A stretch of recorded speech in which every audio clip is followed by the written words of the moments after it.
During my time as a college intern on Capitol Hill in 1976, amidst the Bicentennial celebrations, I experienced a whirlwind of history while working for my senator. One unforgettable day, I crossed paths with Elizabeth Taylor as she left the Senate chamber, accompanied by her then-husband, Senator John Warner from Virginia. On another occasion, I encountered former Vice President Hubert Humphrey in the Capitol subway. Later that summer, while touring the Washington Post newsroom, I spotted Bradlee and Bernstein, whose work was famously depicted in All the President's Men.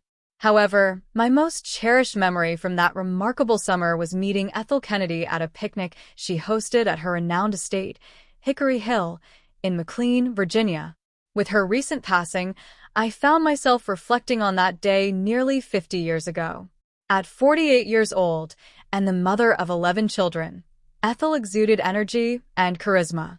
I watched as she showcased her competitive spirit on the tennis court, engaged in conversation with columnist Art Buchwald and her husband's press secretary, Frank Mankiewicz, on the patio, all while her youngest children played in the yard, accompanied by a group of playful dogs.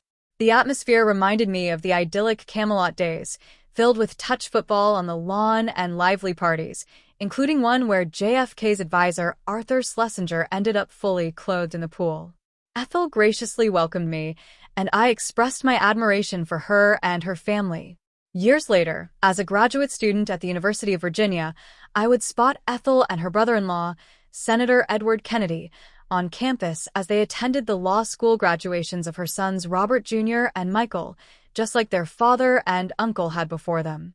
By the time of the 50th anniversary of her husband's death in 2018, Ethel was using a wheelchair, yet she engaged enthusiastically with guests at the Irish ambassador's residence. Throughout the years, I had the pleasure of working with her children, including Kathleen Kennedy Townsend, a former lieutenant governor of Maryland, Robert Jr., a controversial presidential candidate, and Carrie, who directs the Robert F. Kennedy Human Rights Organization founded by their mother. Collaborating with Kathleen and Carrie was a joy, though working with RFK Jr. proved more challenging. He seemed to take to heart an adage he claimed his mother had given him: if you're following all the rules, you're missing all the fun. This might explain why Jacqueline Kennedy described Bobby's sisters and Ethel, in contrast to her own sophisticated persona, as the rah-rah girls. Their spirited enthusiasm was undoubtedly beneficial during Robert Kennedy's Senate campaign in 1964 and his presidential run 4 years later. Yet, joy often gave way to sorrow. Who could forget Ethel, pregnant with their 11th child, leaning over RFK as he lay dying from an assassin's bullet in the pantry of the Ambassador Hotel in Los Angeles, urgently calling for the crowd to step back and give him air. She exhibited the same strength as her sister-in-law Jackie had after President Kennedy's assassination. Rose Kennedy remarked grimly, "It seemed impossible that the same kind of disaster could befall our family twice in 5 years. Who could believe such a thing could happen to the same family? If I had read it in fiction, I would have said it was incredible." Coincidentally, in 2023, I returned to Hickory Hill, which Ethel had sold before moving to the family compound on Cape Cod.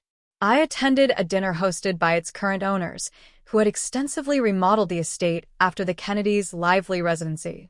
Ethel, a devout Catholic who practiced her faith daily, firmly believed that those who have passed are reunited with loved ones in heaven. I hope she is now orchestrating a spirited game of touch football with Bobby, surrounded by their children, grandchildren, and great-grandchildren, as she carries on as the last and perhaps most resilient matriarch of the Kennedy legacy.